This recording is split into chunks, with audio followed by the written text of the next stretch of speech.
Saat pelaksanaan, terpidana boleh didampingi seorang rohaniawan. Terpidana juga boleh memilih apakah akan menggunakan penutup mata atau tidak. Eksekusi dilakukan oleh 12 personil regu tembak dari Brimob Kepolisian. Terpidana dieksekusi dari jarak 5 hingga 10 meter.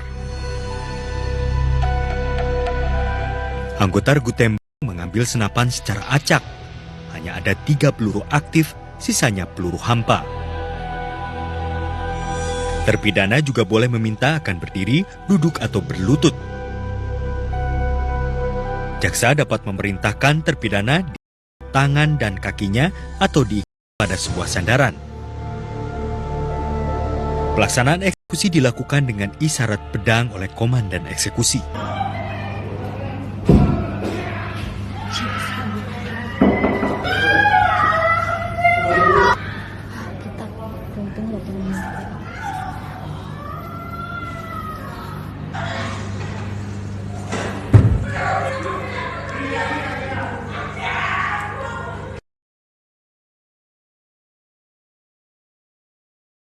Jangan main-main sama hidup, bro.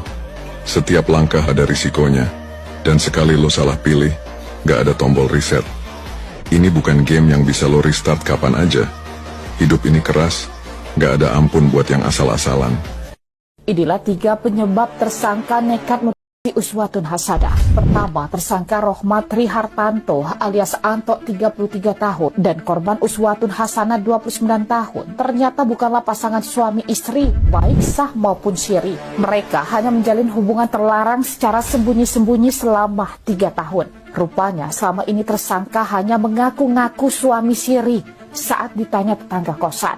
Lantaran hal itulah, korban pun sering memaksa dan meminta agar dinikahi secara sah dengan syarat harus menceraikan istri sahnya segera mungkin. Bahkan saking kuatnya keinginan korban untuk dinikahi tersangka, korban pun pernah melabrak rumah tempat tinggal istri sah tersangka. Namun, permintaan korban tidak dapat dikabulkan dengan cepat oleh tersangka. 2, yang bikin korban makin naik pitam adalah saat mengetahui jika tersangka ternyata memiliki anak kedua lagi dengan istri sahnya.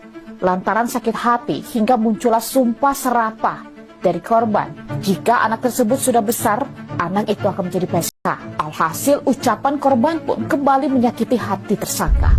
3, tidak cuma itu, rupanya korban pernah mencuri tersangka untuk menghilangkan anak kedua tersangka. Karena tersangka sangat menyayangi kedua anaknya, hingga ucapan korban pun lagi-lagi menyakiti hatinya. Hingga muncullah dendam kesumat atas ucapan korban yang berujung mutilasi. Pasca ditetapkan sebagai tersangka, pelaku mengaku bersalah dan meminta maaf kepada keluarga korban. Dalam pengakuannya, tersangka menyebut bahwa puncak kemarahannya karena sakit hati saat korban mengumpat anaknya. Saya tuh ya itu, almarhum itu nggak terima istri saya punya anak lagi yang kedua itu.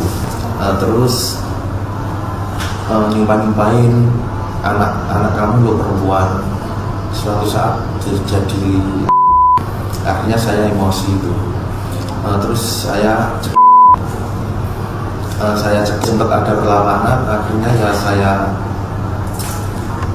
ganting.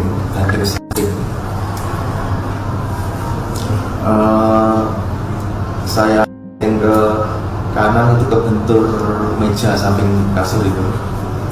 Setelah itu saya ke lantai sambil saya gitu, terus hidungnya itu keluar. Setelah itu saya panik, kok sudah nggak bernyawa gitu. Karena saking saya sudah panik, akhirnya itu saya berniat itu ngambil koper. Mas, ini kok dilakukan itu apa yang di pikiran Mas tuh gimana gitu, Mas? Sebenarnya itu nggak ada ventilasi, karena saking saya panik, saking saya bingung, saya masukkan koper itu kan nggak muat. Itu sempat saya injek-injek biar muat, itu ternyata tetap nggak muat.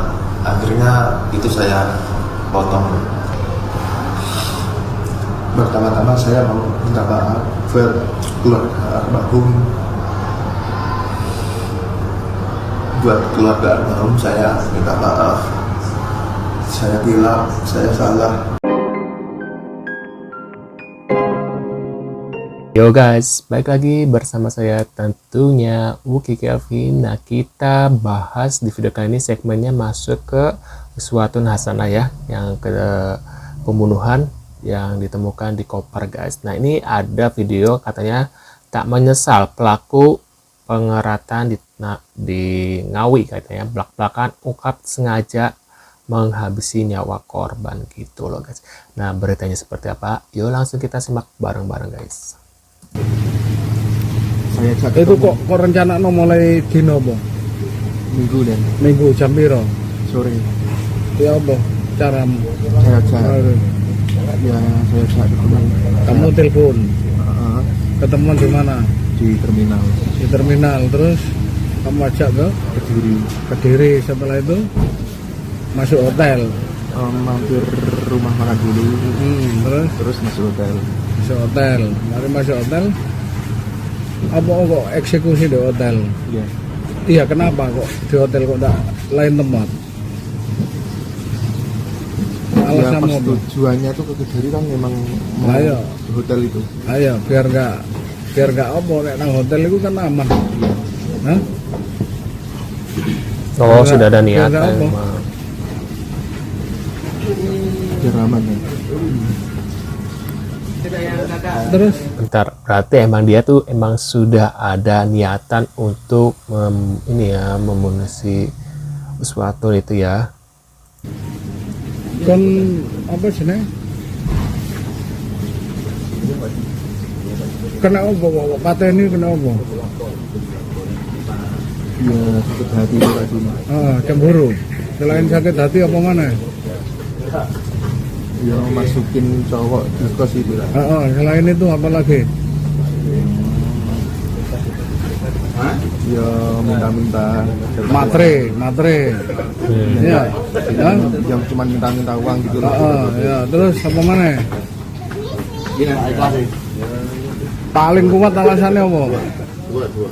Sakit hati, cemburu. Hah? Kalau sebelumnya kan waktu berangkat ke Jakarta kan karena saya tidak ada uang, tidak ada dana, saya kan minta tolong ke kakak, jadi ngerepotin kakak sama ini keberangkatan tadi nyampe sana kurang cocok ya, karena harus ada tempat apa itu? Siapa sih? Oh, cerita adik kandung Uswatun jika kakaknya memiliki kepribadian yang baik, ia rela bekerja bukan hanya untuk putranya saja, melainkan keluarga besarnya. Masya Allah ya. Yuk kita lihat. Repot, terus harus ada potongan-potongan, kemudian saya mencari pekerjaan yang ada mesnya gitu, jadi saya menempati yang ada mesnya, kemudian dipecat, pindah di Madiun yang ada mesnya Mbak, berarti mbaknya sama itu sering ya masih kayak transfer uang bantu adiknya gitu? Sering ya berarti? sosok yang lumayan sering. Sering ya? Memang yang open gitu ya, open di keluarga gitu enggak. Jadi enggak, soalnya saya dari kecil dulu sebelum punya pasangan, kakak yang merawat dari kecil, yang merawat saya, kakak, kemudian saya udah punya pasangan, kakak sama keluarga, saya sama pasangan, kemudian saya pisah sama pasangan, terus menyendiri, terus akhirnya minta bantuan kakak mencarikan uang buat berangkat kerja gitu. Karena sebelumnya coba belajar bahasa di bahasa Jepang nggak lolos, banyak yang nggak masuk dan harus butuh dana banyak, jadi saya milih pekerjaan lain yang sekiranya ini. Terus coba jualan jualan apa itu, jualan es buah tapi kurang bersyukur mungkin terus memilih ini pekerjaan yang ini yang lain. Di Hotel Zodiac, tersangka AARN dan korban sempat melakukan hubungan badan, hubungan suami istri. Kemudian setelah melakukan hubungan suami istri, terjadilah percakapan yang sebagaimana tadi disampaikan Pak Direskrim UM. Jadi korban ini meminta pertanggungjawaban dari tersangka AARN meminta dinikahi. Ya. Kemudian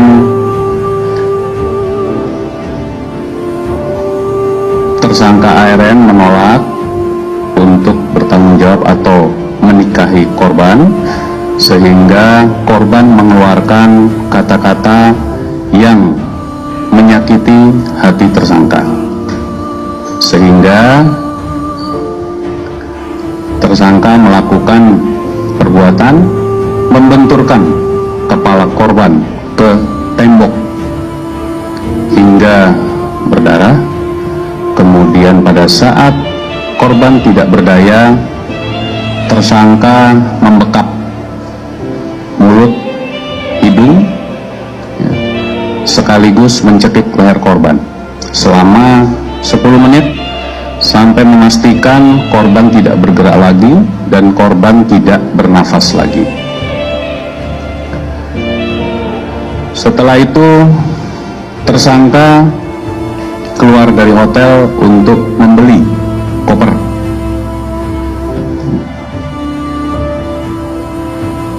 Berwarna coklat terlebih dahulu, yang ukurannya lebih kecil dari ini. Setelah itu kembali ke hotel, dicoba untuk memasukkan korban namun tidak cukup.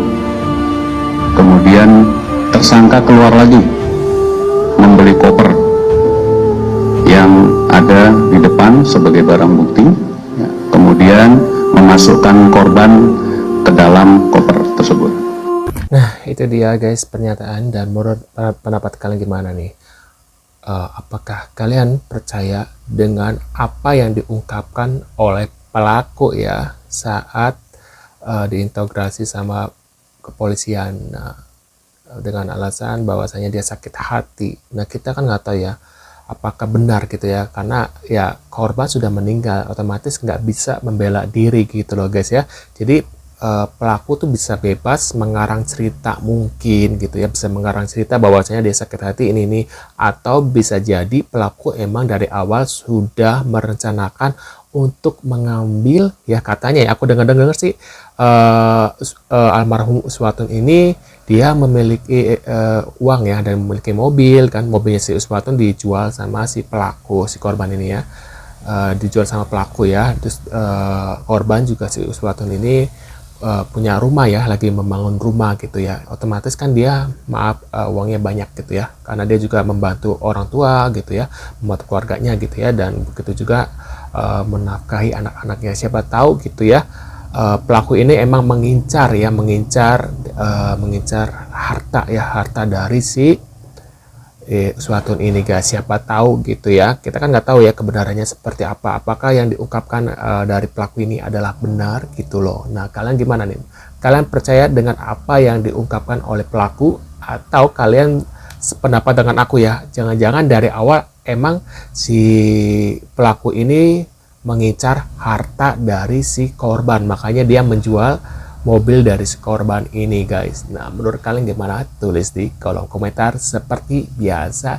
Dan terima kasih buat kalian selalu nonton video aku. Mudah-mudahan rezeki selalu lancar dan dipermudahkan urusannya. Dan sampai jumpa di video selanjutnya. See you guys.